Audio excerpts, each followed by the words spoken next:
podcast.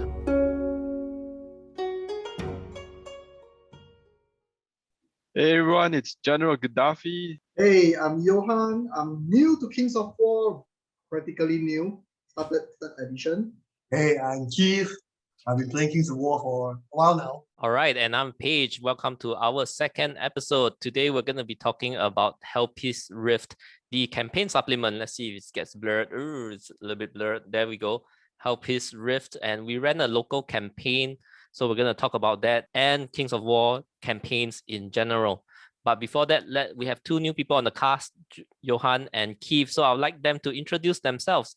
Let's start with Johan. Hey, I'm Johan. I guess I'm rather unique. I don't start my wargaming career with GW. I started with Privateer Press, Warmer Hordes. That's when I started 8 years ago. I was playing World of Warcraft and then my guild kind of stopped playing. One of my guildmates actually said he wanted to try wargaming, and so I tagged along with him to the local store. So we went there, we take a look around, and then he said he wants to start this box where there is two big war machines on the front page. And I was like, okay, why not? Let's try. Since we stopped World of Warcraft, there's no more raiding. Let's take a leap with a new hobby. And so that's how I got started with wargaming. And I played through Mark II of Warmer Hordes. Eventually, I became the press ganger of Singapore. I tried to build the community. I ran events. I pushed for the game to grow. It was not an easy job. It was rather quite successful while we had it going. We had the Malaysian Masters where Australia, Thailand, Taiwan, Singapore, and Malaysian players all come together to play for, I think that was running for 3 years. I would say it's pretty successful to have the Southeast Asia group to come together to play. After that, when Mark III launches, I had a kid. I still have a kid. And then I was... So I was thinking I couldn't run the press ganger anymore. I couldn't grow the community anymore, and I thought about slowing down my gaming. So I stepped down from the press ganger and actually altogether from War Machine and Hordes because the Mark III launch was disastrous. So I think the Mark III launch lost them many players around the world, including 3 of us here, I think. Yes. So from then on, I started to delve into 40k, started Space Wolves, loved the models, started to love kit bashing, and then I delved into AOS when it was better than the 2-page rule. From there on, I couldn't stand the GW rules writing. It was horrible. I'm sorry, GW, but really. So I started to look for something better, and that's when Paige came in and said, hey, let's try Kings of War. He says that the rules are good. I can use any models I want. So I dabbed into it and I started from 3rd edition, the launch of 3rd edition, and here I am still playing. That's how I came into Kings of War and my war gaming career. Yeah, so some success story sharing of Kings of War. Actually, when Warmer Hordes, our community slowly dwindled down right after 3rd edition. At the height of Warmer Hordes in Singapore, I think the community was quite healthy. I think there were 20 plus, 30 plus people. I would say maybe 12 to 15 active ones. And then a lot of lurkers that play once in a long while. Yeah, so I met Johan during the Warmer Hordes days. I had 1 year of Fantasy 8th edition experience when I went to Warmer Hordes while Johan was completely new, but we are sort of the 2 newbies in Warmer Hordes and we made our way through. Congrats, Johan, for growing the community quite successfully. Actually, when the end times happened, we got quite a few players into Warmer Hordes. Yeah, and when I delved to Kings of War, I've always been preaching to Johan, but he didn't want to jump over. 3rd edition was when he decided to give it a go, right? Since there's this launch of a new edition, he wanted to give it a try. So kudos to Mantic for a successful 3rd edition launch, converting 1 player to Kings of War. Johan, you play a lot of PC games as well, right? So how do you manage playing PC games and tabletop games? I usually only get 1 night out for tabletop games thanks to being a parent. So I maximize that as I always try to arrange 2 games in a day. one in the daytime and one in the evening. Now that we are working from home, I can work from the local gaming store. Work from Hammer House, it says work from home. Yeah, so that's how I manage my tabletop. I get 1 day a week, and if I'm lucky, I can go to the man cave at General Guard's house because he's just staying 5 minutes away from me, and I can get a game there if he's up for it. Other than that, I struggle between PC gaming and painting. I am still not a very motivated painter, and I always look for the easy way out. KJ just told me one thing recently, and he said, 1 day, one model, in 20 days you get a hot. So I'm trying to achieve that right now. Yeah.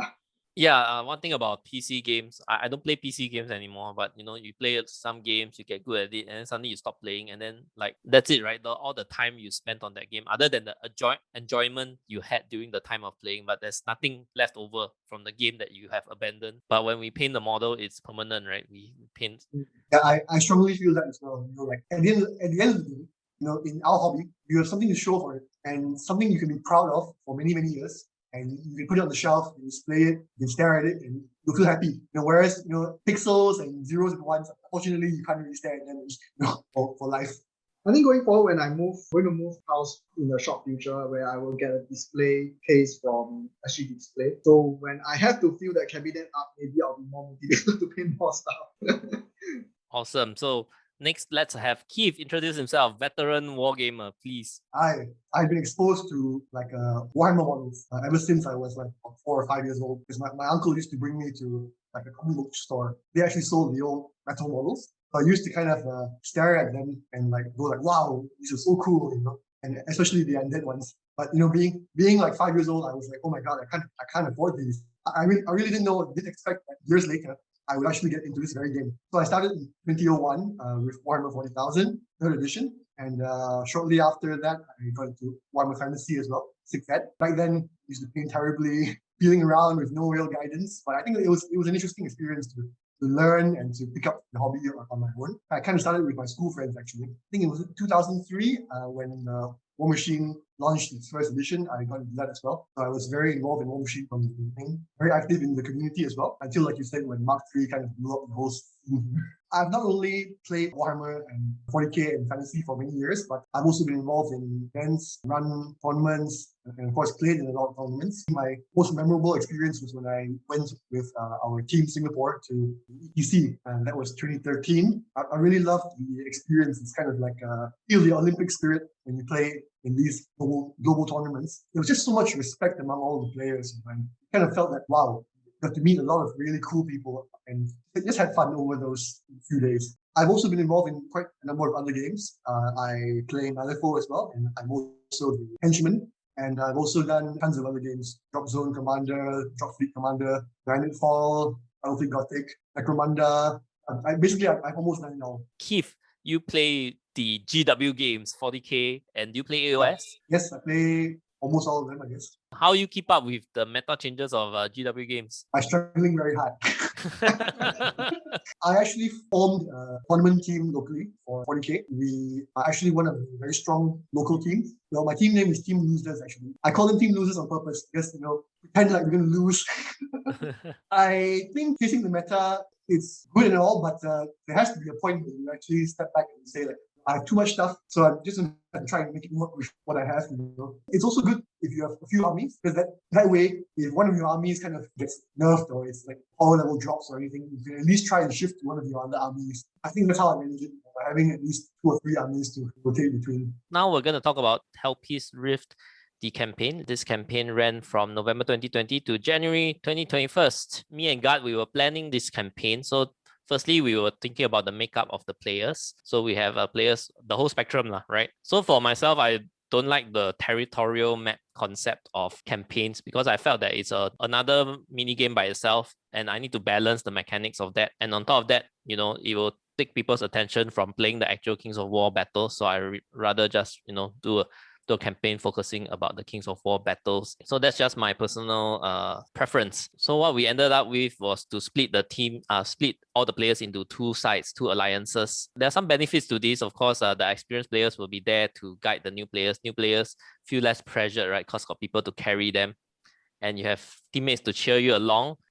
We also implemented team battles in future, but there are also some drawbacks to this format, which I will discuss later in this article. And just before this, I played one season of Blood Bowl, and Johan was aware of that. So I enjoyed the leveling up mechanics in Blood Bowls. We used it. I talked to Guard about it, and he found that the Clash of Kings 2018 has this leveling rules. So we tweaked it. Everybody has a general, which is a hero unit, and a bodyguard, which is a regular unit that can level up.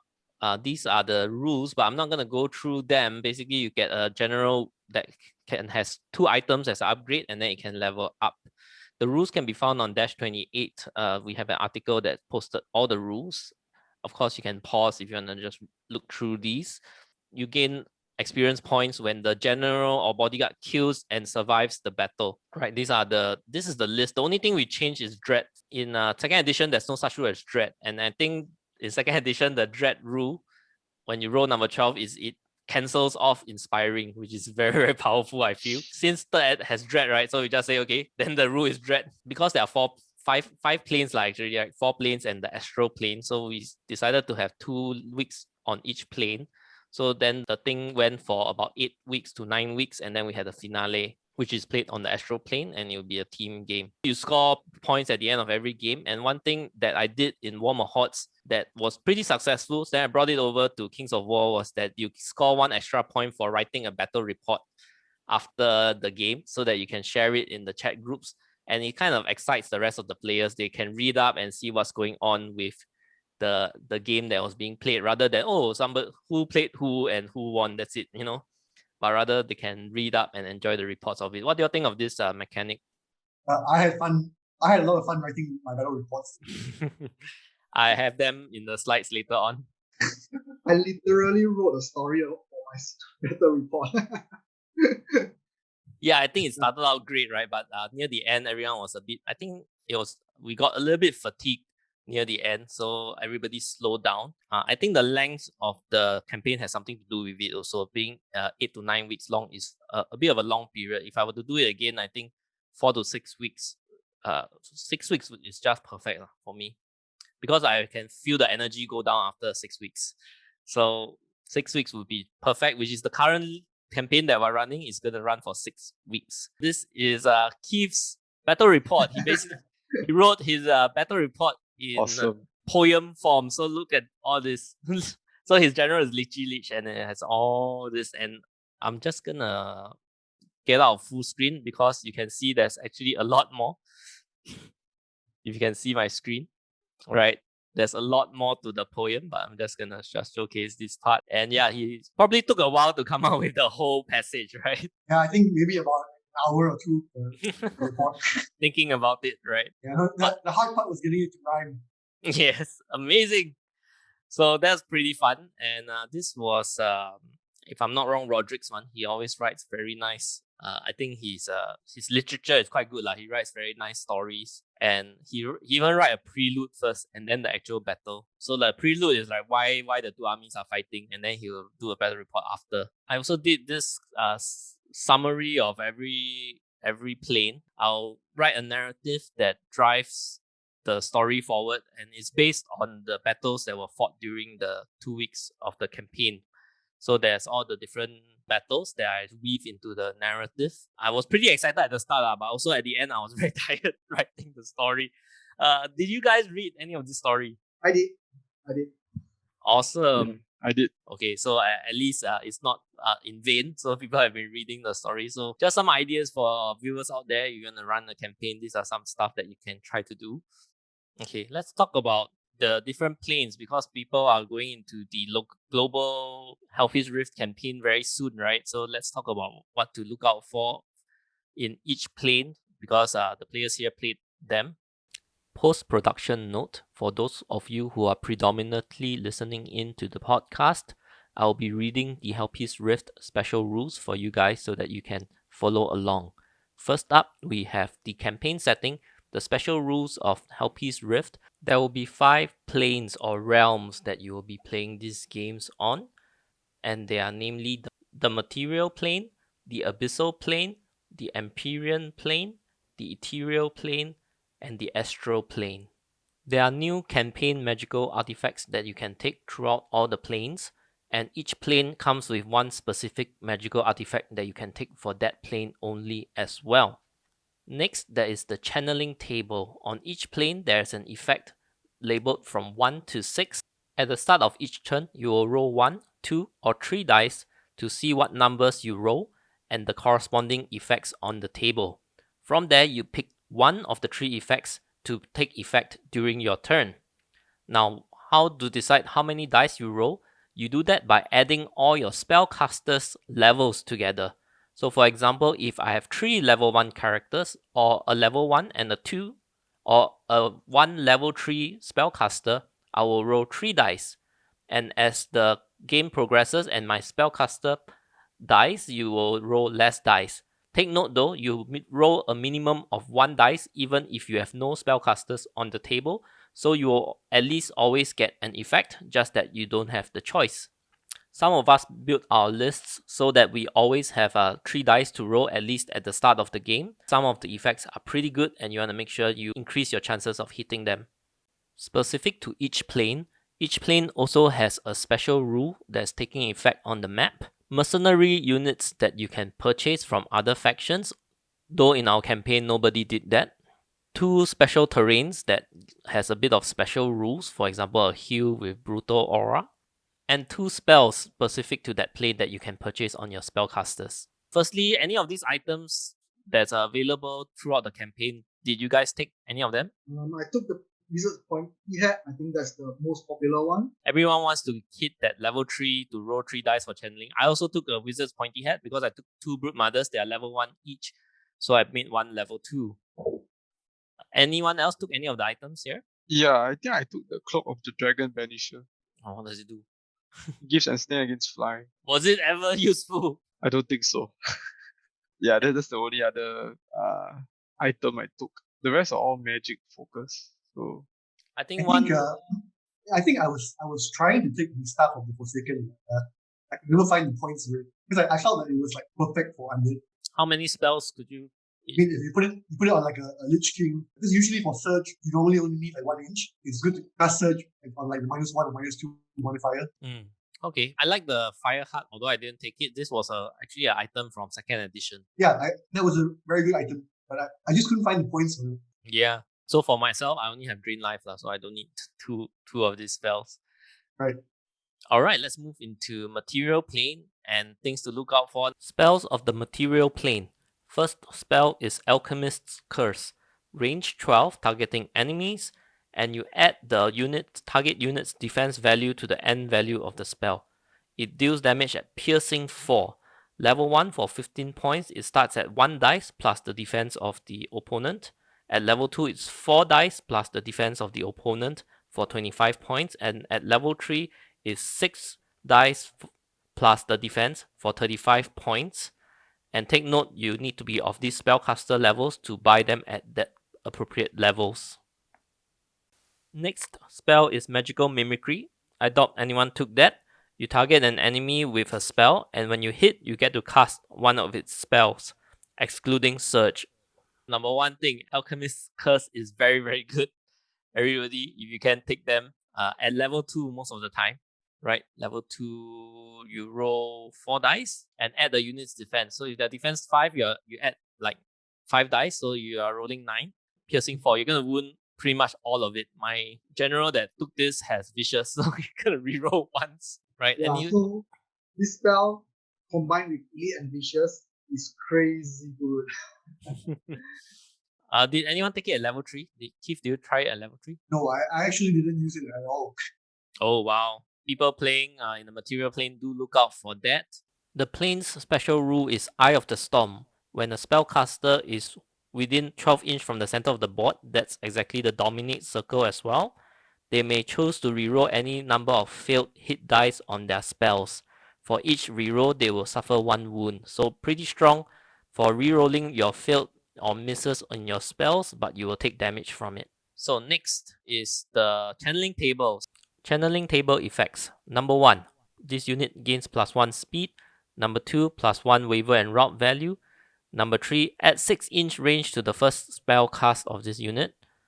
Number 4, enrich, +5 attacks in melee. Number 5, confuse monster. Target a monster or titan. It will deal damage to units all around it.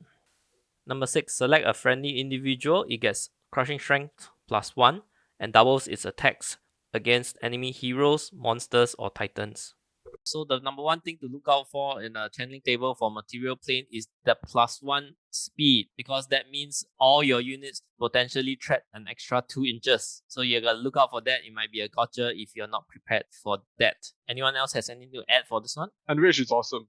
5 more attacks can really turn the tide of battle. Yes, especially if it's a flank charge, I think that means it doubles. I think the consensus among Helios was that the material plane was like hands down the best plane for channeling. Yeah, we kind of really loved it, and that's why we kind of stuck to it for the finale as well. You and us both. Gorat also stuck to it for the finale. Yeah. I think Ethereal number plane 6 is hands very down. strong as well. Number 6. Where they get basically they all become Mikhail, then they have +1 CS. So Well, I actually forgot the +1 CS part, but yeah, that's the part. Double its attack. Now, I clarified with a RC member that if the guy already has duelist, then it will quadruple its attacks. which actually happened, remember? Yes, Yeah. it happened many times. Many Yeah. times in the final. Because Roderick has he plays Brother Mark, which has the exemplar hunters. They also double attacks against heroes, monsters, and titans. So he quadrupled his attacks when he was playing on this plane. Oh, Yeah. so strong. Truly a monster hunter. The story, I'm just gonna scroll through so that people who wish to read it can just pause it and give it a read. I feature them in the battle reports that I write also. So next, let's move on to the Abyssal Plane. Abyssal Plane's special rules. You only play scenarios with loot counters in this one. And so at the start of the turn, and every unit that's holding a loot counter will roll a d6. On a 1, 2, 3, they take 1 point of damage. And on a 4 to 6, they regain 1 point of damage. No nerf tests are required. So this special rule is not very impactful in the game.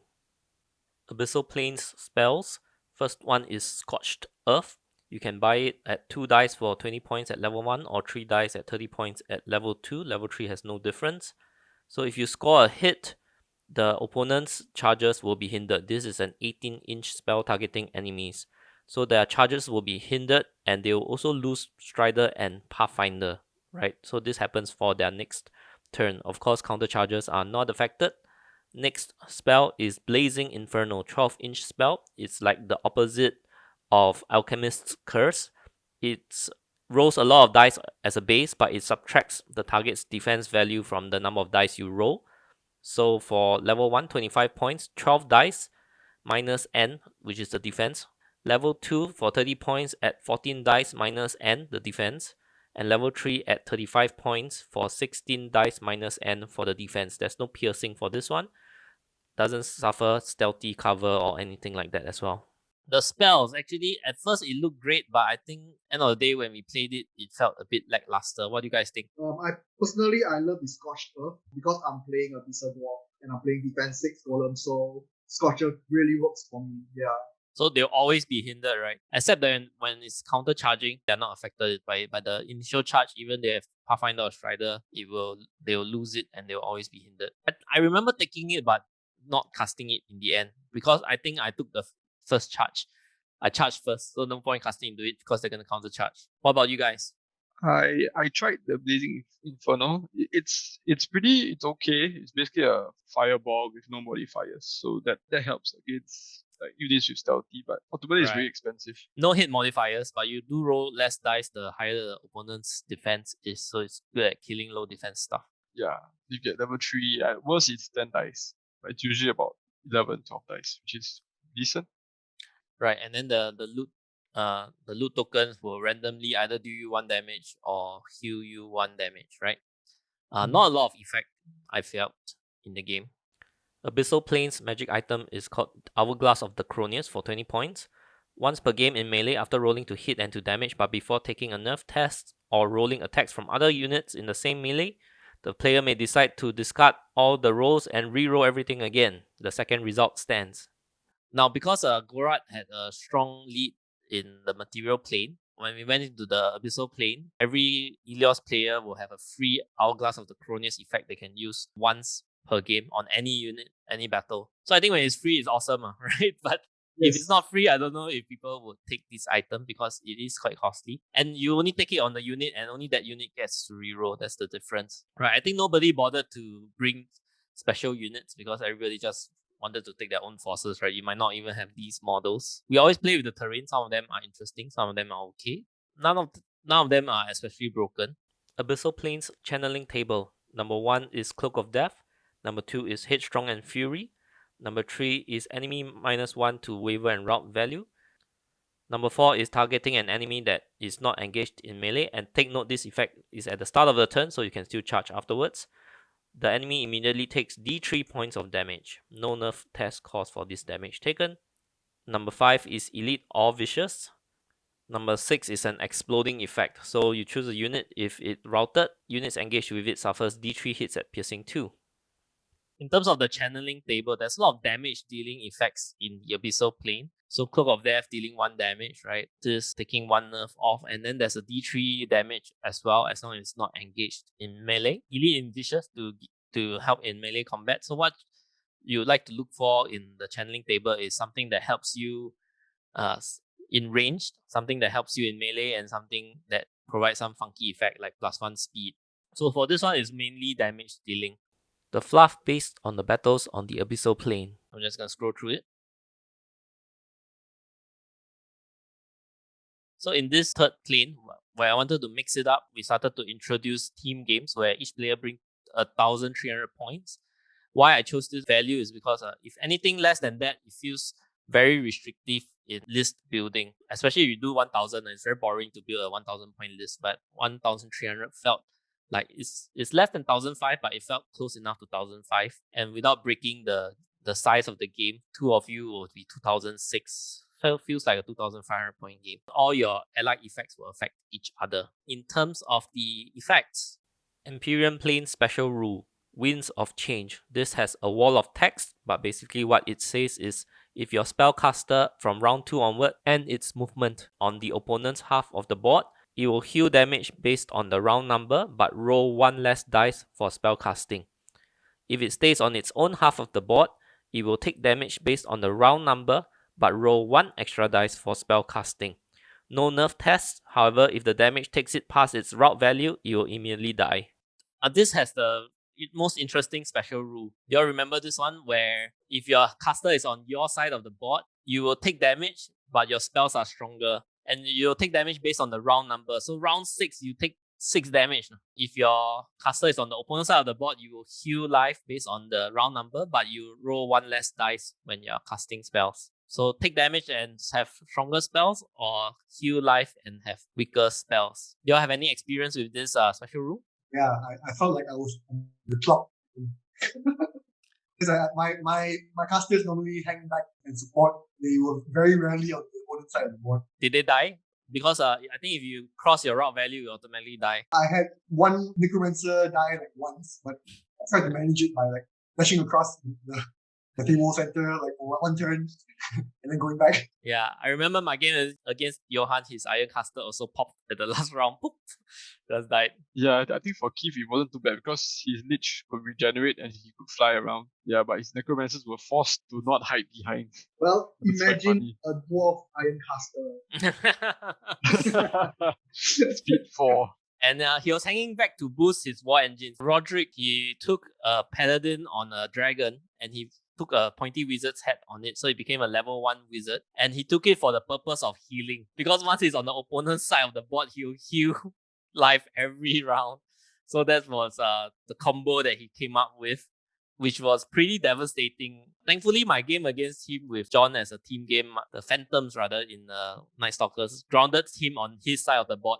So his Paladin actually eventually died to this special rule because he was stuck on his side of the board the whole game. Empyrean Plains spells. First one is Celestial Restoration. This is a 36-inch spell. For each hit scored, heal D3 wounds. It is very long range, but it also has indirect. That means you can't cast it on things within 12 inch of yourself. You can heal very far away up to 36 inch, but not nearby stuff. 2 dice for 20 points, 3 dice for 30 points, 4 dice for 40 points, level 1, 2, 3. And remember, this sort of blasts into D3 heal. Second spell is Sharp Eye Incantation. 12-inch friendly buff. If a hit is scored, the unit gets +1 to its range value for the duration of the turn. This cannot improve it better than 4+. I remember Johan was using this to boost his Encore heavy mortars. Keith, do you use this in the Empyrean plane, or you only use this in the finale, the healing spell? I used the restoration spell in the finale, and it was Yeah, awesome. it was really good. It was Really good. awesome. I had it on level 3 Lich. Basically because of indirect fire, right? So I couldn't really heal myself, but I was healing like our units from far away, and it's really good. Next, let's see the channeling table for this Empyrean Plane channeling table. Number 1 is Radiance of Life. Number 2 is Thunderous Charge +1. Number 3 is Hammer of Measured Force that works on both melee and ranged attacks, always wounding on 4s. Number 4 is Healing D3. Number 5 is Wings of Honey Maze. Additionally, it loses your Wild Charge. Number 6 is Guiding Light. Ranged attacks made by this unit ignores all modifiers when rolling to hit. That's your stealthy, cover, individual, all gone. Also your moving and firing penalty. This special item is Heavenly Harpsichord for 25 points and Trial 6. The channeling table for this one is not too bad. The item is pretty crappy, and Trial, nobody cares about that. So next, Radiance of Life. I remember the Thunderous one being very interesting because it's Crushing Strength 1, right? As long as you're not hindered. There's something that boosts shooting as well. You have Hammer of Measured Force, but also for ranged attacks. You have healing effects, you have Wings of Honey Maze effect, and the last one, ignore hit modifiers when rolling to hit with ranged attacks. So cover, stealthy, all gone. This plane is very pro shooting with Guiding Light and the spell earlier, Sharp Eye Incantation, increasing the range value by 1. It was crazy good. Crazy good. Do you devastate opponents with your shooting in this plane, Johan? I think I did. I couldn't remember, but I believe my mortars were working so well that plane. Was it this plane that I played 5 games? I can't remember. Maybe Johan played a lot of games. In fact, he played Abyssal Dwarfs and Ogres. He played 2 armies, and we counted it as 2 accounts. Imagine 2 players playing 2 separate armies. So that's a lot of games under Johan's belt. Moving into the Ethereal plane, and that's where everybody starts to get a bit fatigued already. So there's some team games here. I think we have pictures of team games. And the Ethereal plane. Firstly, the special effect, which is if you're near an objective, you reroll 1 spell dice. For the spells, Ethereal plane spells, first one is called Wither and Perish. It's a 12-inch weakness. On top of that, it blasts these 3 of damage with no piercing modifiers. So 2 dice for 25 points at level 1, 3 dice for 35 points at level 2. Host Shadow Beast, it's an 18-inch buff that targets only friendly hero that is not a monster or a titan. For each hit scored, the target gains 2 attacks for the rest of the turn. 2 dice for 10 points, 3 dice for 20 points, 4 dice for 30 points at levels 1, 2, and 3. I didn't take any of them. Were any of them interesting to you? I think the Host Shadow Beast is useful for heroes. Hero. Yeah, it's a hero, but it's quite a situational because you may not even roll a single hit. I remember I took that just for my Berserker Bully. Did it get anything else? So I was just taking it for the Berserker Bully to go into the flanks. So if I cast that, then it will be what for 3 dice it's hopefully 6 attacks times 2 double 12. Yeah, that's what I'm hoping for. But it didn't succeed your plan. I think it did once. Okay. Ethereal Plane's special artifact is Mind Thirst for 10 points. For the channeling table, number 1 is Stealthy, number 2 is Life Leech +2, number 3 is to make an enemy lose their steady aim, number 3 is to make the enemy lose their steady aim and gain the pot shot special rule, which is to halve their attacks. Number 4 is Strider. Number 5 is to make an enemy spellcaster subtract 6 inch from the range of the next spell it casts. And number 6 is to make an enemy frozen. One thing to take note is frozen. Things might potentially have a -2 threat range because your speed will drop by 1, right? There's things that makes shooting bad. One thing that reduces spell range. Stealthy, gains pot shot and lose steady aim. Very anti-shooting this plane. So watch out for that shooting armies. You'll feel very disappointed this plane. I think Johan didn't play his Abyssal Dwarfs this plane. This story from the Ethereal planes combats. For the finale game, we played on the Astral plane, and this is a 4v4 game, but let's talk about the setting first. In the Astral plane, it says that you must bring an army of at least 3,000 points or higher. We have 4 players of 1,500 points, so there's no problem there. But take note that at the start of the campaign settings, it also said that at 3,000 points and above, you no longer have a cap of how many dice you roll for channeling, and you can select more than one result. For our game, although it's 6,000 points, we're supposed to select 5 results, but I felt that that was a little bit too much, so I kept it at 4. The Astral plane, you have to choose one channeling table. Both of us chose Material planes channeling table because the +1 speed, +5 attacks, the super individual, the duelist against monsters and heroes is just too good. Everybody bring a 1,500 list. One of the things about the rules that we came up for team games is that your rules will affect your allies. Inspiring, casting spells like Bane Chant, rallying, everything, auras. Because we want the units to intermix. Because if you're gonna use in like ally rules, right, where the inspiring doesn't help your allies, then you'll just be playing on your own side of the board. But because we allowed it, I think it kind of intermixed all the units, and you also can think of combos. Definitely, there might be some combos that might feel a little bit strong or broken, but anyway, this is Halpi's Rift. Like, it's just a narrative campaign format, so a little bit broken is fine, I feel. For the Astral plane, you are allowed to take all the items and spells from the previous 4 planes. Your heroes can also equip up to 2 items each. And of course, our specific campaign, our general already has the effects of 2 items. And one fear that I did for the one fear I had for the finale is everyone taking Alchemist's Curse because I think it's very strong. Everybody will agree it's very strong. So we limit to all the plane specific spells, we will limit to 1 per side. Of course, your army specific spells like Bastion, you can take multiple times. I'm not going to go through in detail. This is where it explains all the effects will help each other. We played on a 12 by 4 feet board, so basically 2 6 by 4 feet boards joined together. We have a very beautiful castle terrain in the local store. So Alex, the store owner, say, "Hey, use this, please use this." So I was like, "Okay, let me think of how to use it." And then we have these objectives that can be placed anywhere on the map based on the pillage scenario, but not too near the castle, because when the castle dies, there will be a small objective placed also. So the consideration of that red zone is so that there will be another objective that appears out of 12 inches out of the rest of the objectives. And then I use what's this called? The Ethereal plane, the rule, Dark Energy, where basically you get 1 extra or reroll 1 spellcasting die when you're near the objective. The castle, how does it work? Everybody can deal damage to it on their round. There's a cap though, because every damage you deal is worth VP. So at the end, you also roll to destroy its nerf. And so the castle is dash 50, right? Dash 50 and defense 7. So you need crushing 2 to at least do better damage rolls. And then our enemy side, Johan and Keith's side, they came up with this wonderful idea to use Hammer of Measured Force. Yes. On 2 hordes. So kudos to them. They had 2 hordes each holding the Hammer of Measured Force to wound the castle on 4+. As I was coming up with the rules for this, I was very afraid, like, oh, how do I balance it so that both sides has an equal chance of blowing up the castle? Because it's a little bit hard to do that. So I make it take random damage, so it will be a bit random. Secondly, let's just make that when the castle is dead, it's only worth very little VP, so it doesn't matter as much who destroyed the castle.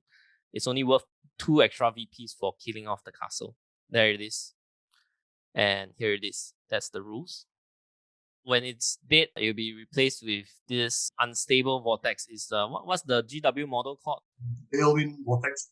Tailwind Vortex. and then it will randomly scatter a template that will deal a lot of damage. But in the end, I think it didn't hit much stuff.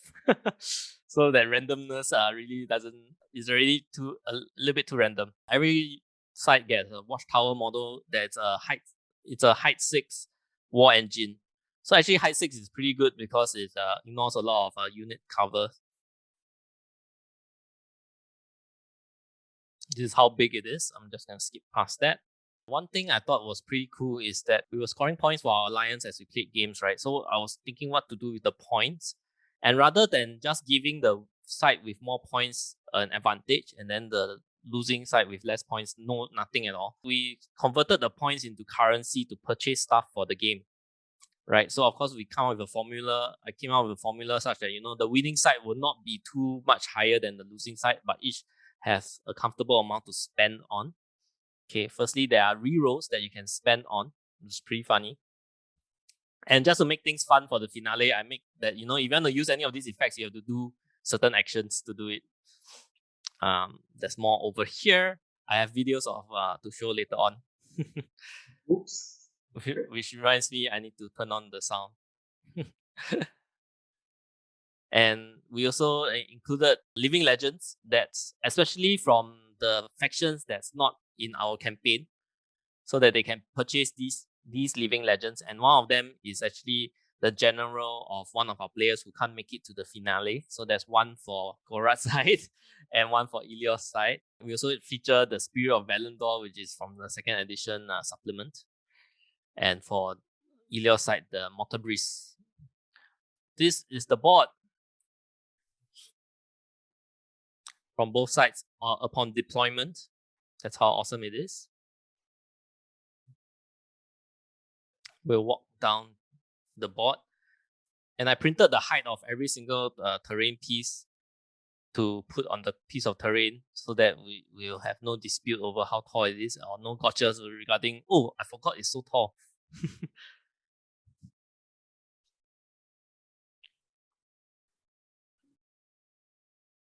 Okay.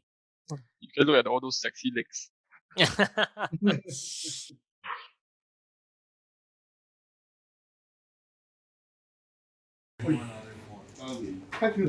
Game is halfway through, top of 3. Smash. Smash. This part of the board is particularly colorful. Got the red and the blue and the greens and the blacks. Roll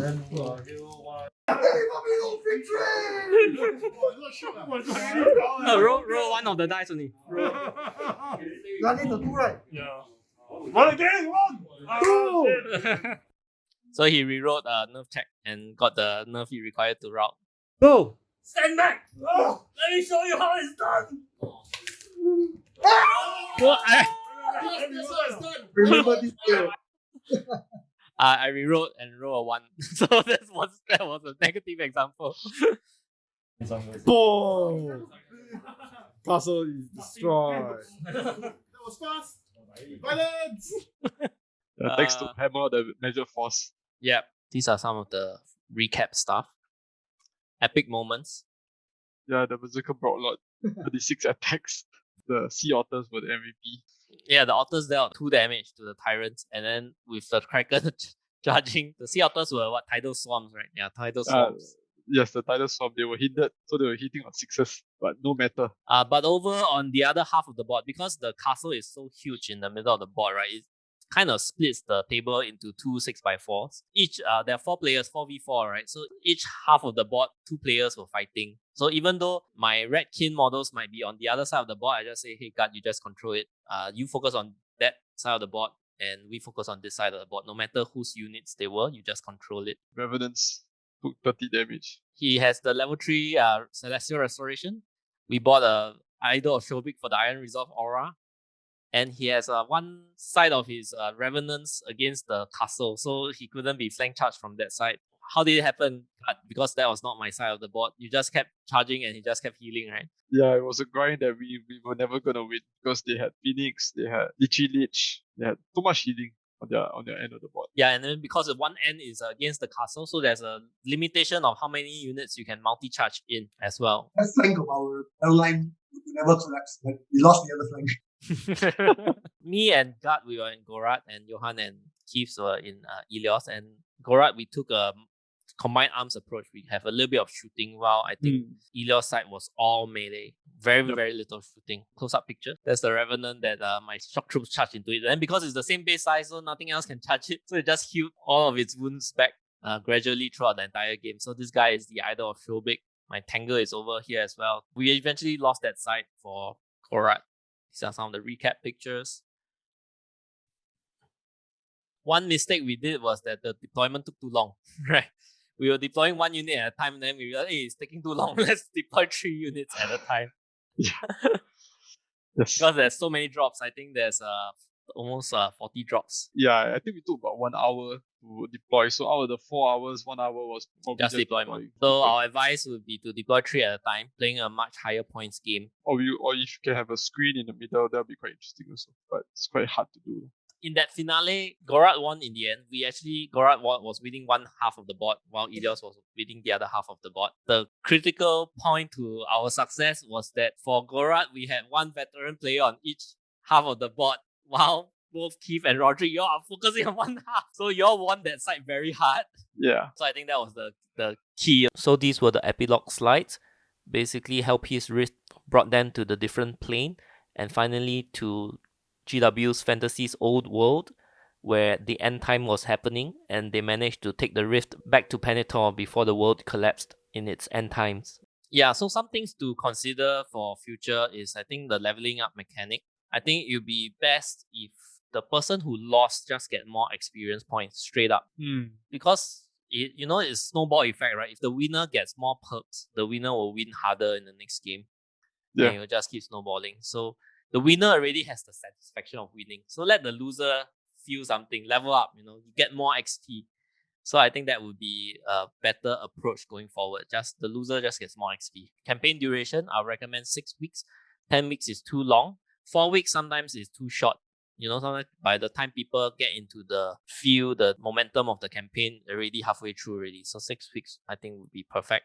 The 2-team format has one big problem, because if I'm on one side, I can only play against half the players in the campaign, because half of them are my teammates, only the other half are my enemies. So that is one big problem if you were to run this kind of format.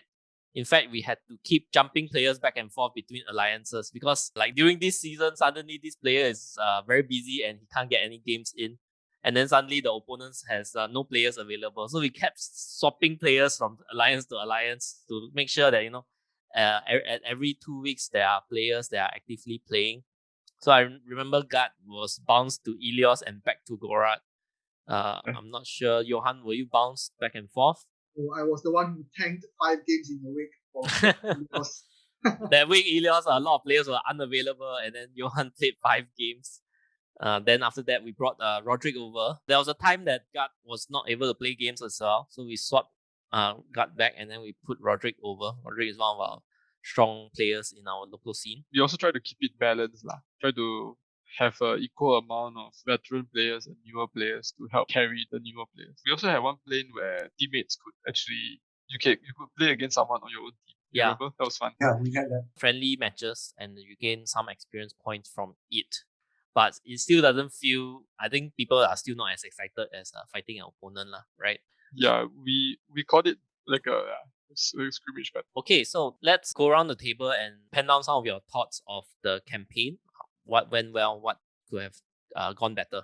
Yeah, I think overall it was quite well run, well organized, and the interest was very good. I think overall we played about 50 games of Kings of War in total, something like that, 40 over games, which is quite amazing for our community, which is not very big. We had about, I think, up to 8 players on each side, but probably only 5 or 6 per side were pretty active. And it was quite nice to have the mega battle at the end. It was nice. It's not often that you have big battles between 2 armies. The leveling, we realized people could just farm experience points, and we had to learn as we go along, like what happens if you change the army, you have another general, you reset, those kind of things we had to as we go along, we actually found solutions for. And also, smaller point games can be a bit unbalanced. Like we did have players who were discouraged when they lost smaller point games. So smaller point games can swing faster than, let's say, 2,000 point games. Especially 1,000 point games can be quite fast. And Your list might not have the solution to the Yeah. problem presented to you. yeah, so maybe So gotta be careful of that. that is something that we can try to balance more. But I think overall it was quite fun. I think kudos to the RC and Mantic for coming with Halpi's Rift. I think it makes the Kings of War more fun, more random. So that's one of the criticisms of Kings of War, the lack of flavor and randomness. So the leveling up really helps the flavor wise. We all give our generals names, our bodyguard names. I mean, there's nothing stopping us from doing that for our normal games. Yeah, and the random power up that you get from leveling up also kind of balance it in a way that you don't get to build a super OP hero, but the effect you get is randomized. Yeah, it's random. You may get, like, if you get a caster like Keith, if you get a caster, you get like +1 attack. Like, who cares about +1 attack? That table was like pretty useless to me. Yeah, I remember my warlock got +2 attacks in the end. Yeah, we also had effects to reroll them, so we can try to reroll them for +1 nerf. At least that's more useful. Yeah, I think that was funny. Even when we were rolling it, we were actually recording it on video and sharing it with the group. So that was one of the fun parts of the campaign, I remember. So I think overall was a job well done by Paige, and I chipped in here and there. Looking forward towards the next one. I mean, next one is a league. It's a bit different. So we're running a very classic league. Everyone on their own, they play and they qualify. But we split into veteran and young blood category. Young blood is a carryover of the terminology from our Warhammer community, our fantasy community. So I just kept the name. Yeah, so because we do have some young bloods who are not young anymore. They're probably old bloods by now. But some of them are new to Kings of War. So we have young bloods and veterans. We don't want to use newbie. Newbie can be a bit condescending. So yeah. But that's the name of my channel. But it's okay. Pass it to Johan, my neighbor. Literally neighbors. They're like 5 minutes away where we stay. I think the Halpi's Rift is really, really fun. Like Paige, I love Blood Bowl. I love the leveling up mechanics, and what he took from Blood Bowl really, really helps with the Halpi's Rift. The leveling up mechanic, it's like building up your bodyguard and your general. It's really fun. It gives you something to look forward to, like in Blood Bowl. So after every match you play, you want to level up your players, something to look forward to. So it's a very, very good mechanic. If anybody is looking for a fun mechanic to include in their campaign, this is one really, really good one you could consider. The randomness in the campaign, the overpowerness, not really overpowered, but the powers that the campaign give you is also fun. I remember Paige Shock Troopers going up to 24, 26, or is it 25, 27 nerf value? +2 nerf. So with the rallying is 24, 26, if I'm not wrong, with the shock troops. Almost impossible to remove from the table with his healing, with his drain life from his, what's that called, Blue Mother. Yeah. So it's almost impossible to remove, pour a lot into it. But then it's a narrative campaign, it's fun. As long as you don't take it too seriously, you just have fun playing the game. I think it's really awesome. And I think wargaming is all about the interactiveness with opponents, the people you play with, rather than the actual win or loss result itself. Yeah, so I really enjoyed the campaign. Kudos to General Guard and Paige, especially Paige, who wrote up the storyline and you just have to read it. It was so well done. Look at the pages he came up with. So you just have to read it, even if you have no interest in it. Yeah, kudos to Paige. Yeah. Thanks. Johan is one of the newer players in the scene. I mean, at the point of Halpi's Rift, he's 1 year into Kings of War, right? Because he started when Kings of War 3rd edition dropped, which was winter of 2019. Kudos to you, Paige, and to Brad as well. I think you all did a great job. A lot of fun. I would have liked to play more games than I did, but it is what it is. Now with this pandemic that we're in, some feedback, which is I think something that is quite common to any campaign, no matter what game system it is. You have to take into account two ends of the spectrum.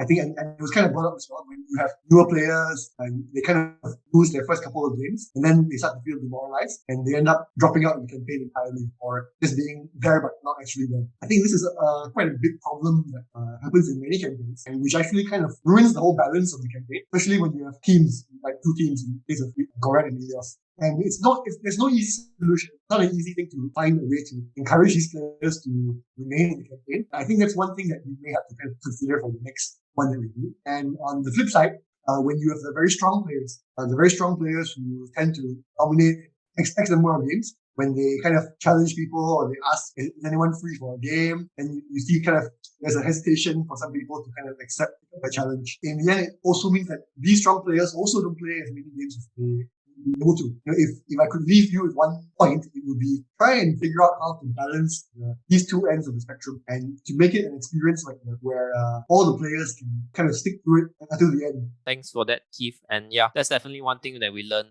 So one of the things that I would do, especially going forward, of course, among other things, would be that the leveling system, right? That let the loser gain more, so at least the loser gets to power up into it, power up for the next game. One thing I remember from what I wanted to say for Johan is that, yeah, our units get stronger and stronger, right? But in Kings of War, so what makes it a beautiful system is that when you flank charge, it's double the attack. So even a 24-26 shock troop horde is not going to survive a flank charge from siege breakers. It's still going to die. So that's the beauty of Kings of War. No matter how powerful your unit is, it will still die to a flank charge from hammers. You won't feel that, wow, this is totally unkillable. We don't have that, right? God, I think you have to go back to work, is it? If you have to, you can drop out at this point. Blink once for yes, blink twice for no. Because I see somebody walking around you. No, there's no one behind me. It's the Singapore skyline behind me, actually. Oh, okay. That's pretty nice. I see you looking sideways. I thought somebody came in. No, there was someone who wanted to come into my room. I'm like, no, I'm on official business. Yeah. Okay. Can. Right now we're running our local league, right? And we're split into veterans and young blood. So we're trying something new. If I were to do some sort of a team format in future, one thing I want to try is to have a master and Padawan format. So you pair one veteran and one newbie. A team will be either 2 person or maybe 3 person. If there's a lot of newbies, maybe 2 newbies to 1 veteran, or if there's a lot of veterans, then it's the other way around. But basically break into small teams. How the finale will be run will be another question because you probably have 6 teams or 8 teams, right? So how are we gonna do the finale? But maybe that pairing system might work because firstly, you still have somebody to buddy with. You still have most of the players to fight against rather than only half the available players. So that's one thing that I'm thinking of. Any ideas you guys might have? You want to chip in here? Have you ever considered using the War Machine and Hordes double list format for Kings of War? Like you prepare 2 lists, then you decide what you want to drop on the spot. I think that was a pretty good format for War Machine and Hordes. I like that format also because then you don't feel like your list might have to be an all-rounder list all the time. I would say that. So Kings of War isn't as bad, but most people like to gravitate towards an all-rounder list, right? Because you want to be able to take all comers, right? You want to be able to take all sorts of lists. I think the 2-list format is quite interesting. So one hurdle for Kings of War is because you have a lot of models to bring. So if you want to bring 2 lists on models, it will be very difficult.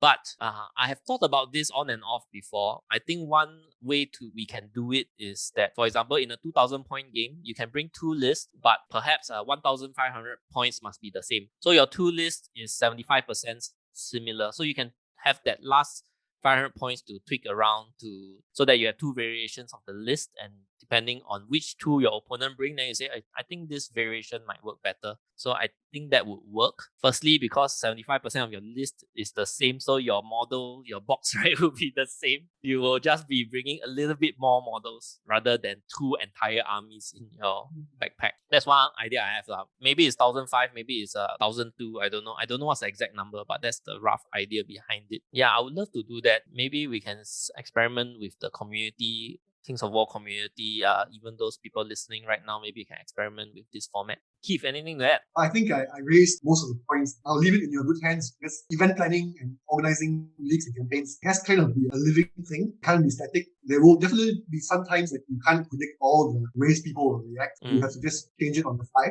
I'm sure you'll do a great job Thank you. Thanks. Any advice to people who are doing events, starting campaigns, Kings of War, leagues, so on and so forth? Well, first of all, I think the length of the campaign is really important. From experience, I think anything more than 6 weeks tends to get a bit laggy. People start to fall off by about the last week or two. Now, I've done longer campaigns and I don't recommend it. If you keep it to 6 weeks, pretty good. One thing which I kind of have looked for is to have a challenge system.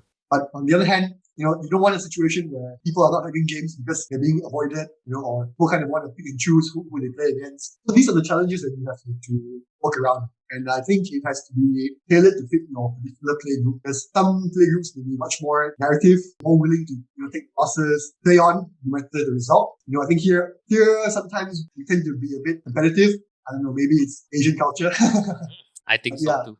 It does mean that when people start to lose, they kind of demotivated and drop out. Yeah. One thing I just did to our local league that we're running right now is that winners already get the glory of winning.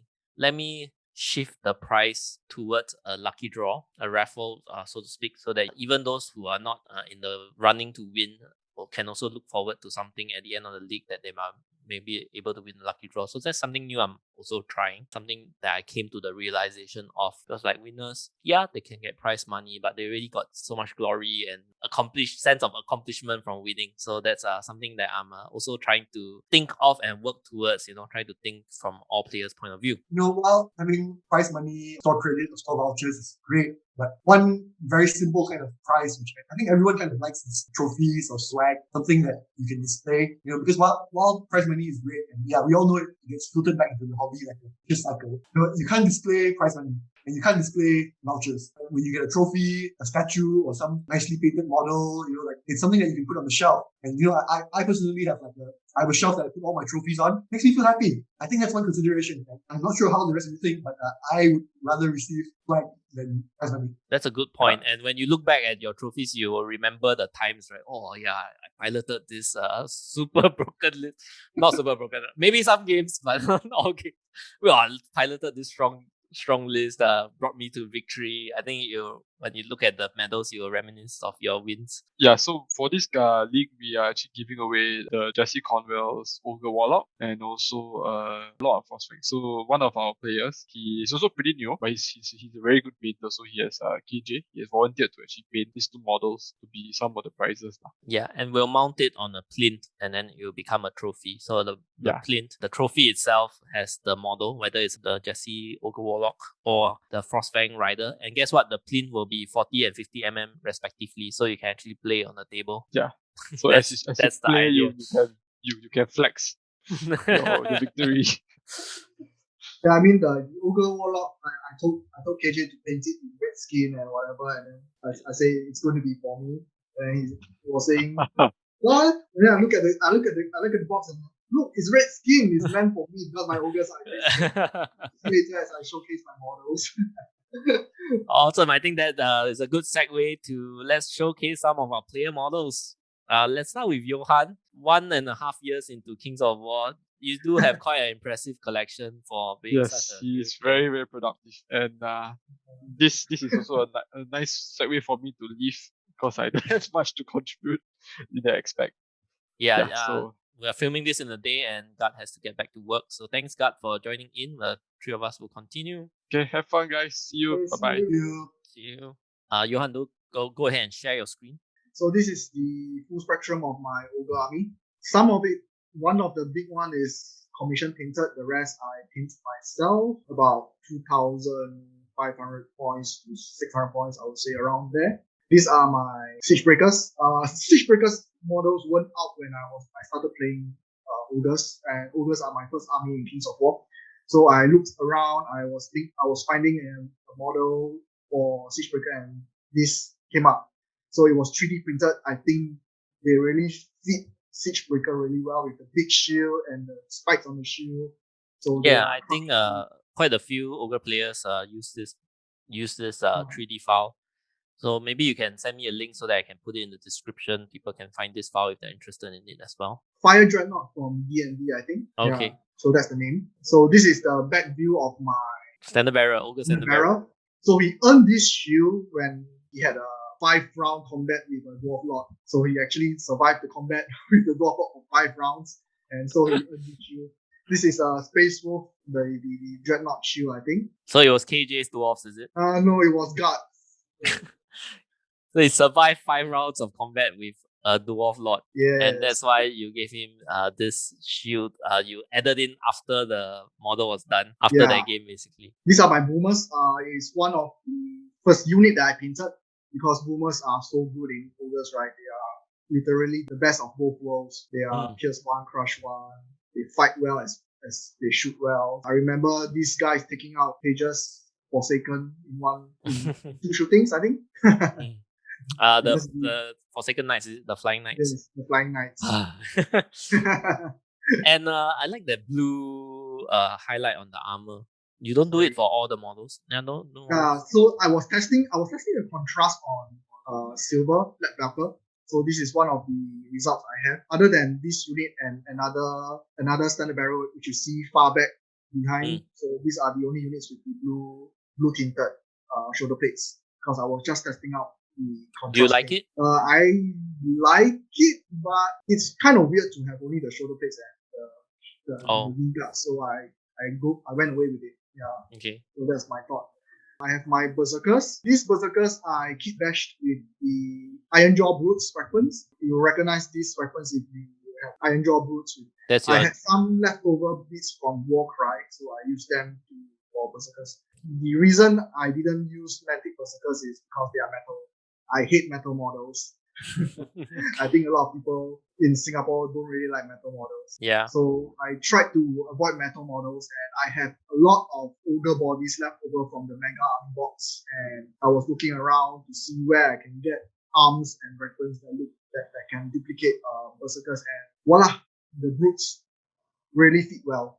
Very cool, so, that claw weapon. And for those who don't know, so those are the Games Workshop, the super armored orc models. Correct. So they have dual weapons and some two-handed weapons, which I cut up some of them. I have a total of 4 regiments of Berserkers. My pictures are quite messed up, so that's why they are not in order. No worries. Guys for that. So these are my 2 units of Siege Breakers, which should have showcased earlier. And my standard bearers. On the flag on the left one, it actually says Defense 5+, because my god, Defense 5+ on these guys are awesome.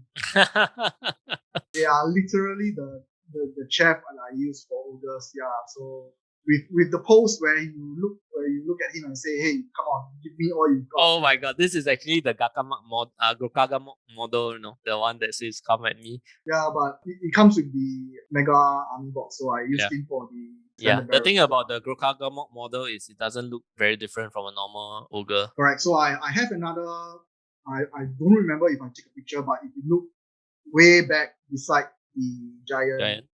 Yeah, there is a 3D printed model back there, which is supposed to be my Grokaga. Yeah, so it's a 3D printed model. So I have 2 standard bearers. I'm thinking whether I should go for another one, but at the moment I think 2 is sufficient for me in this army.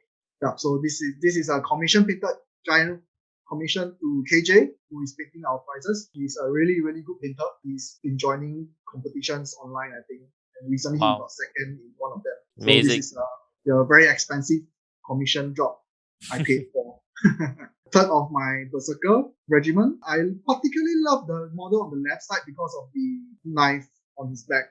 It's really awesome, I think. And he has a dagger on his right hand, so it's kind of concealed. And the last of the regiment. So I have 4 regiments which can be combined into a horde if I need to. So that's why I played them in regiment. And I love Berserker Ogres regiment as Tick Chef. -15 is too good. Too good. I have to say the Ogre faction is a very well balanced internally. Like every unit seems to have its uses. Yeah, except we are almost all 15-17 from the get-go. This is the matriarch model, which I used as Warlock or Nomagarok. I intended to do a lightning ball thing in front of his sword, which I don't think it turned out well, but I just went with it. So this is to signify that he's a Warlock instead of a melee character, something like that. Ogre's lightning bolt are quite awesome as well. Mm-hmm. Yeah, so this is my matriarch. Going forward, he will be a warlock because the Jesse's warlock is in store and I'm getting it painted up right now, and he will be by Nomagaron. Yep. So that's all my pictures. Let's go back to if you look at the model right next to the giant, that will be my Gokugamon if I ever get to play him. Yeah. Yeah. And you have your Goblin Scouts, so you didn't take individual pictures. Oh yes. I forgot, sorry. Because my son was bothering me that day when I was taking pictures for his art. So let's see if I can zoom in again. You proxy the Goblin Rebel also, right? Red Goblin, which was very effective against me. Yes, I am painting them up one hot 20 models, which I don't really have the motivation to do it, but I'm running it through. Yes. So let's hope that they will come up soon. It'll be a very, very bad paint job, just contrast and that's it. So these are my scouts. I love them as check, fast, speed 10. They are just there to block somebody if you need to, and then the tick check can move up, which is my Berserker Ogres. Yeah. So that's my army, and I'll hand it over to Keith to showcase his now. Goblin Scouts, I think their defense 4 and their nerf is not too bad, right? Like 10, 12 or 11, 13. 1 for Hawk. Oh no, the Scouts, Goblin Scouts, the mounted ones. The mounted one, they are 9-11. 9-11, okay. But they're defense 4, right? Yes, correct, defense 4. So they're not as easy to take off than, like, let's say, gargoyles or Gerpanthers. All right, Keith, take it away. You can share your screen once your pictures are ready. Hey, well, I have 2 armies to showcase. I have my Undead, which is my first army, and Empire of Dust. I think I'll showcase Empire of Dust first because it's the most recent army I painted. You guys will want to see this. It's pretty impressive. And because I told Keith to get ready to showcase his models, he put his light box together. If not, it would be still sitting around not fixed up, right? That's right. Most of them are Tomb King models. So yeah, for this Empire of Dust army, I went with the Tomb King's range, which I've been collecting it for a long time, but I just never got out painting it. And for those 1 or 2 models that I couldn't find something that was in the Tomb King's range, I kind of used the new Osiak Bone Reaper range, which is from Warhammer Age of Sigmar. So here we actually have my Revenant Cavalry. I kind of actually painted the entire army with contrast. Most of my painting time actually goes into painting Warhammer models. So for Kings of War, I basically wanted something that's really fast to do. I just breezed through it with contrast, and because it's mostly bone, so I think it's really easy to do and pretty good effect as well. And I kind of went with like a yellow on the armor and weapons to represent like copper or like brass, bronze. So as you can see, I kind of had these like obelisks and columns 3D printed or I bought them, and I'm using them as decoration for the base. But they actually serve a dual purpose. My units are all I glued magnets below them. When I stick them to the tray, it can be pretty hard to remove, and I don't want to yank them out by grabbing on the models. So I actually pull them out by holding on to these obelisks and columns. Oh wow! Okay, so things to let you hold on to easily. Yes, yeah. So that was the idea that when I thought through the army, I said, okay, I need something to kind of grab onto, monuments, ruined statues that I used to hold. Is that 3D printed or is that bought? No, that's bought. Yeah, it's actually from Cyborg. Cyborg. I love the scarabs. Meant to be used as a base for like some role or whatever. But yeah, I thought it would look pretty good as a column. Right, very nice. I kind of went a bit crazy with the chariots, so I have actually 3 legions worth now. So you. Wow. I'm trying to make them work in the list. We shall see. Pharaoh on chariot. Actually, 2 of them. The Pharaoh model is nice. This is nice too. Yeah, that's this is actually the Cetra, the imperishable model. It's the named Tomb King character. Right, I wasn't very into the fluff at that time, but yeah, these are all the character models, right, that you're putting on the chariots. Pretty much, yeah. Pharaoh on foot. Very pretty, this model. Khalida, is it? Yeah, Khalida. One of my cursed high priests. So as you can see, the contrast, the yellows and the browns, they work really well, and they kind of give this kind of a very ancient Egypt kind of feel to the model. So I think it came together very well.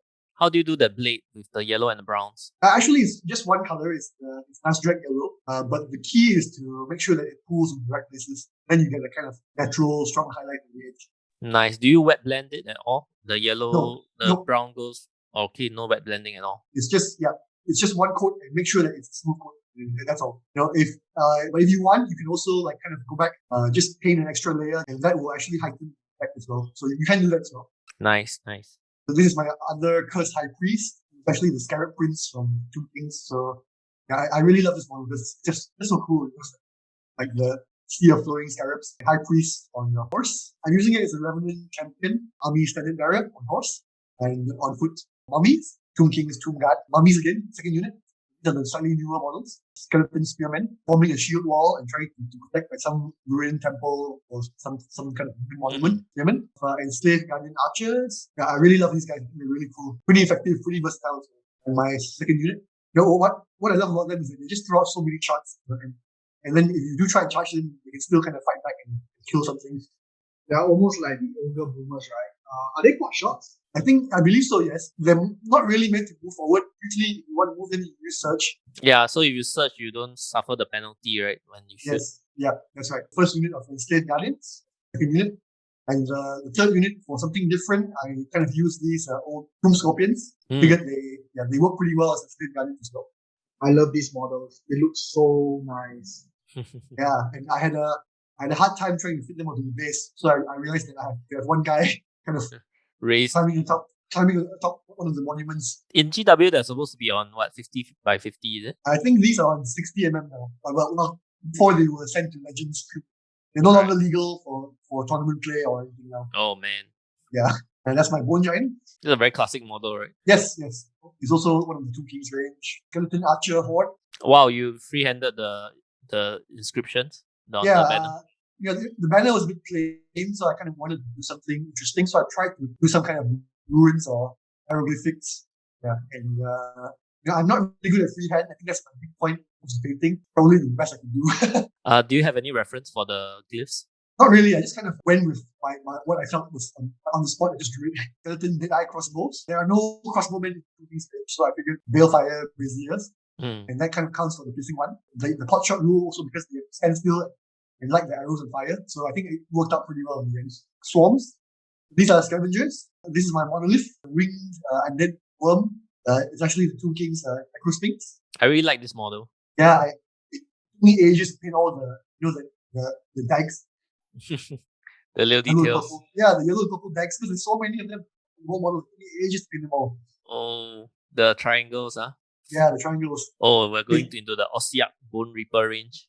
Actually, this is actually one of the endless spells from Warhammer Age of Sigmar. So it's not Ossiak, but it's actually a spell. And I'm using it as a preface. So I kind of felt that I need something kind of. I wanted something that was impressive and large, but not like a giant statue or something like that. So I went. Cool, very creative. This is awesome, man. This is awesome. Thanks. I know. I like this model, so it looks very impressive. But unfortunately, because it's only 50 mm base, I couldn't put Entourage on it. But I had to settle for this. Yeah, it comes with an Entourage, right? Yeah, he actually has a base where there's a bunch of guys. Sebek Ray, kind of soul snare.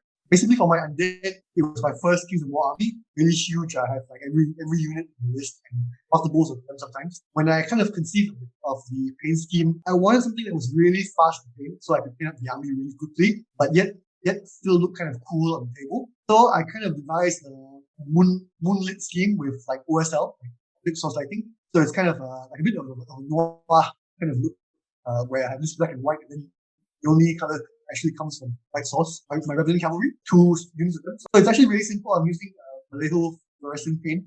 After I put the walls down, I kind of use the paint to represent the glow of the light source. Do you dry brush it on for the glowing, like the cloth?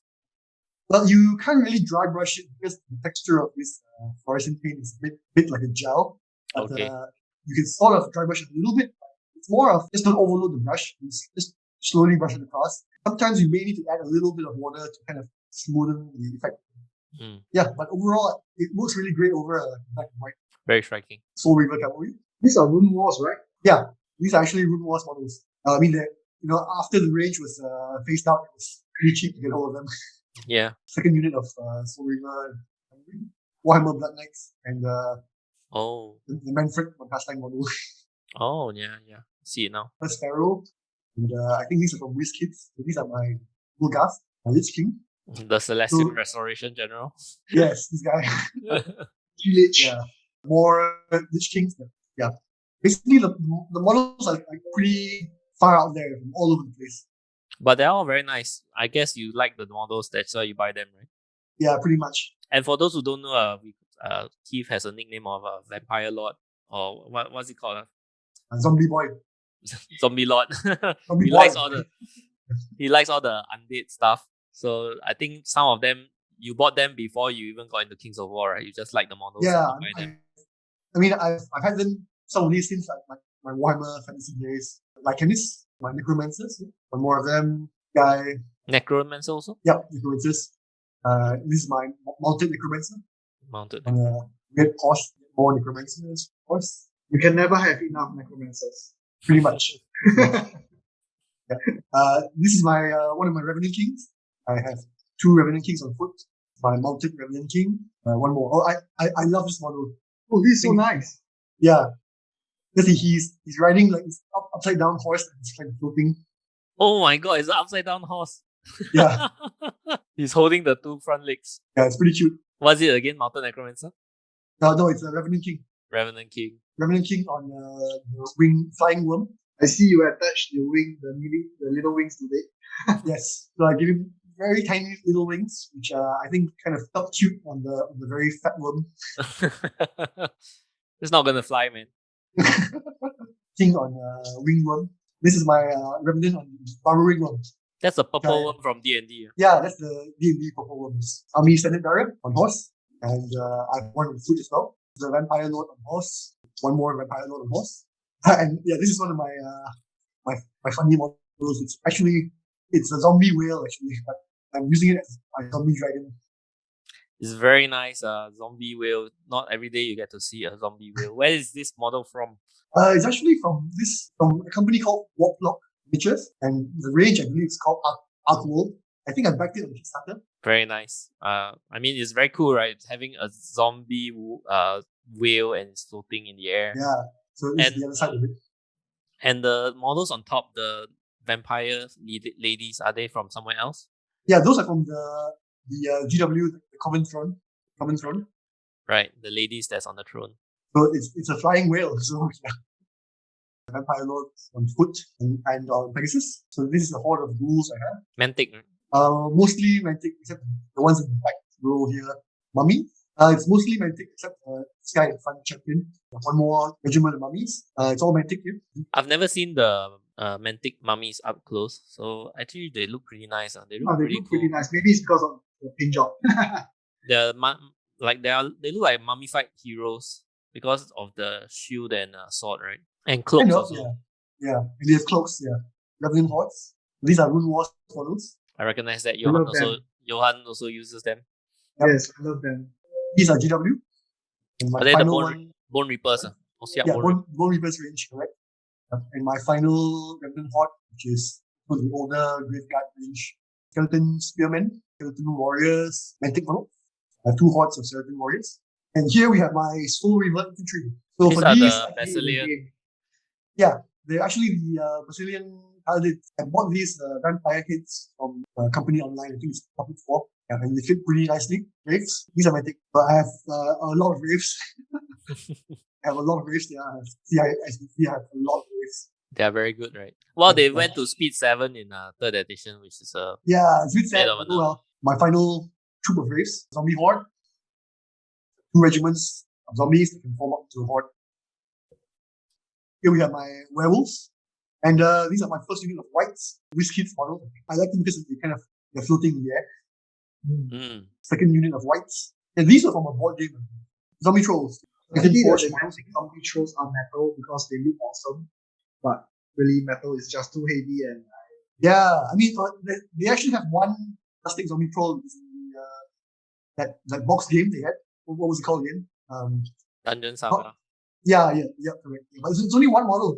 I really hope they would release it as part of the normal range. So this is the Mantic one, metal? No, these are from Titanforge. Mantic one are nicer, I would say. Okay. Just that metal and it's right. Ready. So Mantic hint come out with PVC or plastic, please. Yep, these are my second horde of zombie trolls. My third horde. The Ogre Kingdoms. Ogre Kingdoms with a different head. Yeah. The Vargheist. Oh, yeah, okay. So they have to scale with the ogre bodies. Goblet, the weird miniatures model, it's from Malifaux. And my second Goblet, which is from WizKids, Skeleton Archers, Death Packs. Oh, I should showcase my death pack. You have pictures? Yes. No, but I can go bring them. Just give me a moment. Jarvis, and I'm using this vampire model as a Lady Ilona. And this guy is my Morgoth. Oh, nice. It's actually a really old model. I think it's from Animal Tactics. And yeah, this guy, I'm using him as the new hero, Zwinok Blood, guy who buffs skeleton units. But he's actually an Arcusaur, I believe. Yep, which is supposed to be some sort of salamander. Yep, the Balefire catapults. That's my Undead army, actually. How do you do the black and white? Is it just a noun oil on a white base? I spray the models black first, and then I do a zenithal prime of white spray, covering like most of the upper areas. So naturally, we're like to follow them. Following that, I actually use a black wash. I'm using Vallejo black wash. Okay. And I add some matte medium inside, wash more matte. So I do an all over wash on the whole model. Except I only do a very light glaze of the wash onto like weapons or areas that I want a very strong glow. Following that, I will apply the Vallejo fluorescent paint.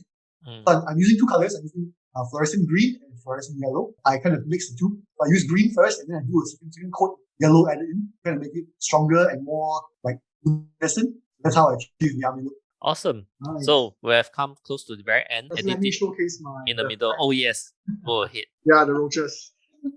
Disgusting. This Johan. He bought toy roaches and he pasted it on the base, and then even one of it is coming out of the spare giant's head. So it's really quite gross when I see it, but job well done. Then the second unit is not so gross. Yeah, this is like nightmare fuel, dude. Gross little things. So I'm so Johan proud of has them. 3 armies, right?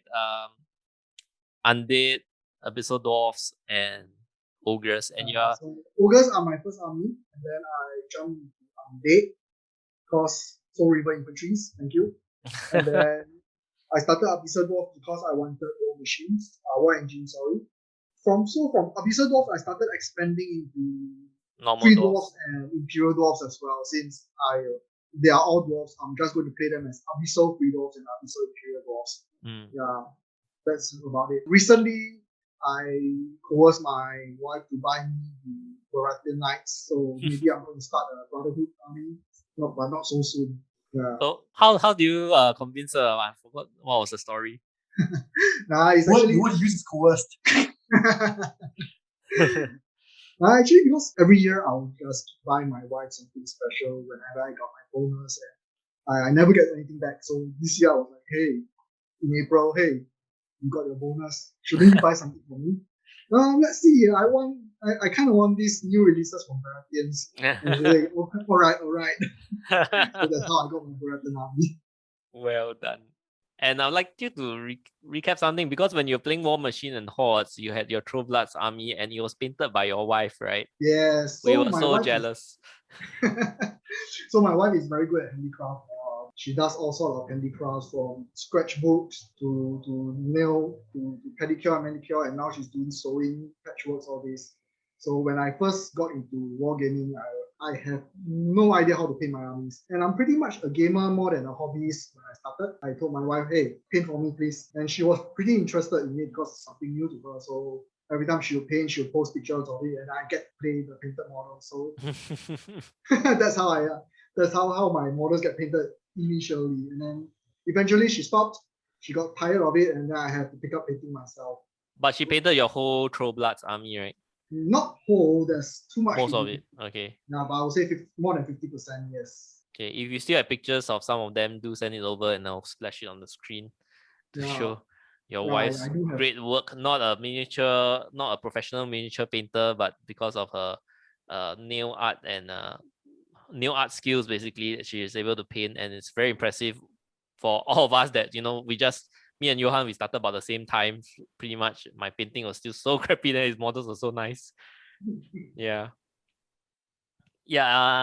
Let's see if there's any last words to say, Keith and Johan. For me personally, I kind of try and balance both aspects, hobby and gaming. And it's not always easy, because we all we all have our lives and our work and all. But I've been doing quite okay, I guess. And with COVID and all last year and all the lockdowns, I managed to get a lot painted actually. So, all the better for playing this year, right? Yeah, how's the ETC experience? I was actually the reserve player for Team Singapore, and someone dropped out just like one before the ETC, so I had to go into it with 6 games of practice. And then when we got there, we made really good friends with the Swedish team. But they kind of mentored us in a way. I always recall we asked them, so how many games do you play, each of you practice for ETC in 1 year? And they said each player plays about 200 games. What?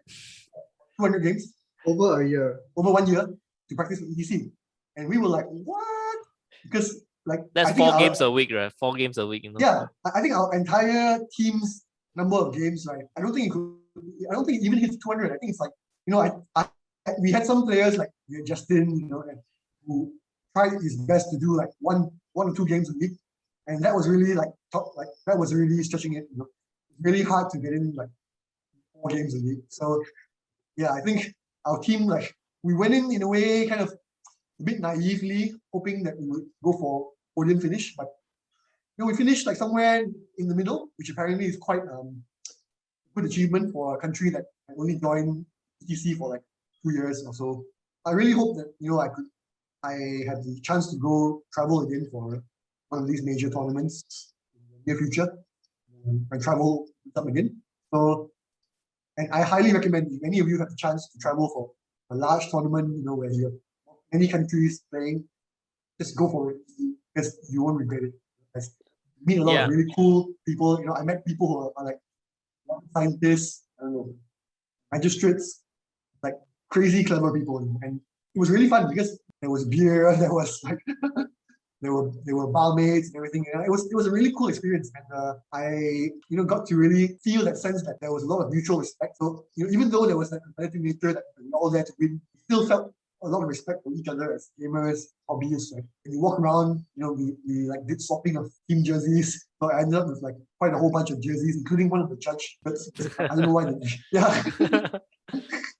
Yeah. So I highly recommend going overseas for a large tournament experience.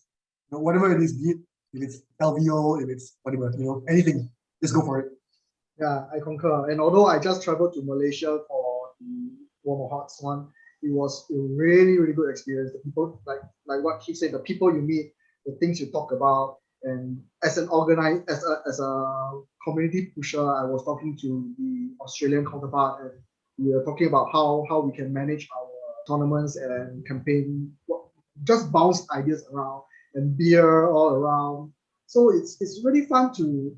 I think wargaming is really the interactive part where you talk to other people rather than compared to console gamings or PC gamings where you sit in front of screen, you see nothing. Nowadays you might see the people over there if they have camera, but it's a different kind of interaction. So it's really fun to travel for events. If we ever have any chance at all for Kings of War, it would be good.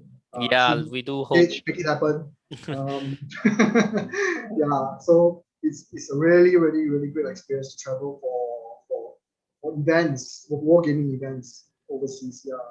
Yeah, let's hope to have Kings of War team tournaments, world team tournaments in future. It doesn't have to be team tournament as well. Just can be singles as well. Yeah.